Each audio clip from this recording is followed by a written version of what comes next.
People come to our work for all kinds of reasons. Some people have health conditions. Some people want to create a new job, a new career, a new relationship. Some people are craving a mystical experience. Some people just want to understand life from a different perspective. And I think science has become the contemporary language of mysticism. I think it's science that demystifies the mystical.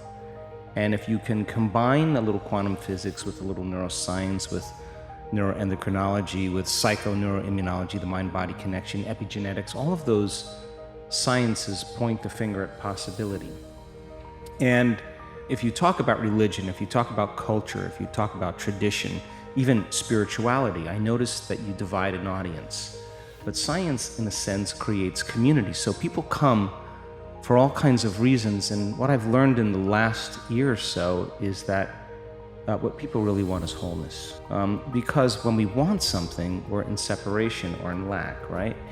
And so when we started experimenting with doing different scientific measurements, one of the things we started to notice is that when a person somehow connects to something greater, and that has an influence on their nervous system, the side effect is that they feel so whole, so rejuvenated in that moment, so blessed by life in that moment from an inner experience that it's impossible for them to want. I mean, how can you want when you feel whole, right? And so when we started looking at heart coherence and we saw this tremendous changes in people's ability to be able to sustain a state of mind, a feeling in their heart for an extended period of time.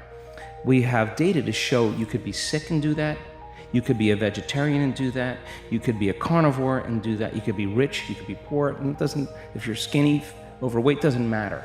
Once you learn that skill of self-regulation and being able to experience a greater level of wholeness, that if you can create from wholeness instead of separation or lack, you can produce greater effects on the nature of reality. So we came from singularity, and when you're oneness or when you're source, there's no separation between cause and effect. Your thoughts create experiences when you're in oneness. We journeyed down the density, and now we're really separate from source. And so what happens between cause and effect is called time. So we're here now to prove to ourselves that the divine lives in us. So why not practice shortening time or the interval between cause, the thought, and the effect, the experience? And when you start seeing something appear in your life as a result of you at cause, you start getting more kind, more caring, more loving, more conscious, more present, because you feel more whole. And so people in our work come for a lot of reasons, and yes, they have challenges and health conditions. But instead of wanting to heal, I want them to learn the formula on how to heal. I want them to learn the formula on how to create reality. I want them to learn the formula that there is a door to other dimensions that they can create independent of any exogenous substance, and release latent systems in the brain that causes them to realize they're not a linear being living a linear life. They're a dimensional being living a dimensional life, and it only takes one of those experiences where you have an alteration in your identity that you can't go back to being the same person again. Now, the game changes now, because I've seen this so many times when that person runs into the divine, and there's an arousal that takes place in their nervous system. And I'm not talking about a little energy. I'm talking about energy that's so outside of normal.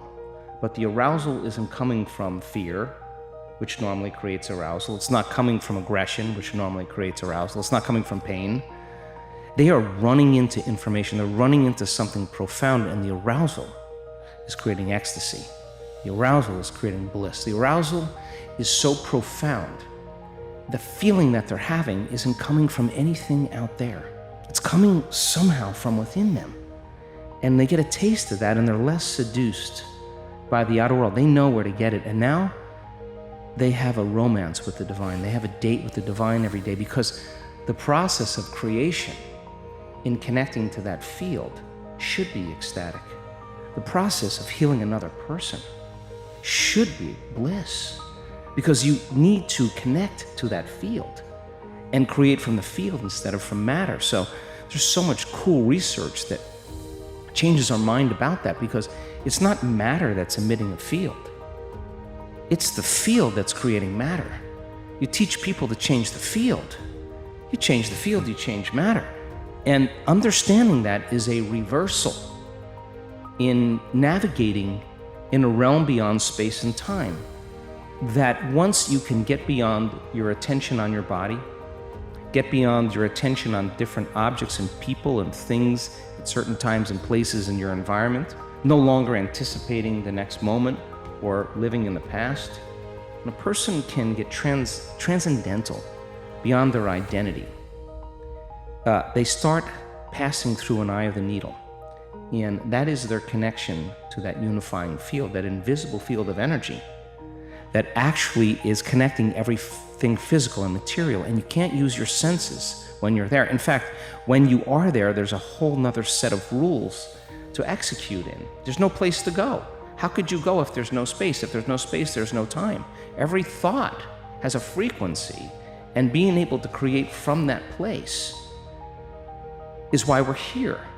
And so then, when you see a person feel whole, and we measure their oxytocin levels, it's not just a little oxytocin.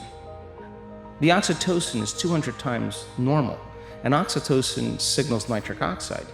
And nitric oxide signals a chemical called endothelial-derived relaxing factor, and that causes the arteries in your heart and your lungs to literally open up. And just like your sexual organs get engorged with energy and fluid and blood, when that center is aroused, with the same intensity, you have a fullness in your heart. It's physiological. And when oxytocin is released, it's impossible to hold a grudge. You cannot hold a grudge, because you wouldn't want to trade this feeling by judging another person. You wouldn't want to trade this feeling for any condition in your environment. And this is the beginning of unconditional. This is the beginning of our divinity. So when you have all this energy in your heart and oxytocin levels are elevated, this is a different consciousness. Now, the only thing you want to do is give. You want to say, I feel so amazing, and I want you to feel the way I feel. So here, I'll give this to you. So now people come to our work to help others. People come to this work because they're not so interested in the material things, although if it got them here and they learn the formula and they learn how to create, once you get that, now the game's over. Now you want to make a difference. You want to leave a legacy. You want to contribute. You want to help somebody. And we bring children in at the end of the event and we heal them of really serious health conditions. And we have really profound and prestigious universities in the United States saying, what in the heck are you guys doing? Like, we want to come and study this because it's so phenomenological. Now you're being a part of something great. So yeah, it may be the sports car, it may be the new relationship, it may be healing your body, but then when that happens, now what? What are you going to do now? Exactly. I mean, what are you going to do when you have everything? What are you going to do now? The next thing is, how am I going to make a difference? We're wired to care for one another, to be kind to one another, to heal one another, to shine for one another, so to show other people they can shine. That's what the living organism does when they're not in fear. So then, a new consciousness in that footprint is emerging, and we have scientific evidence. I can tell you can make your brain work better in a week. You can make your heart more coherent. You can change the field around your body. You can strengthen your immune system. You can change your gene expression. You can lengthen your life.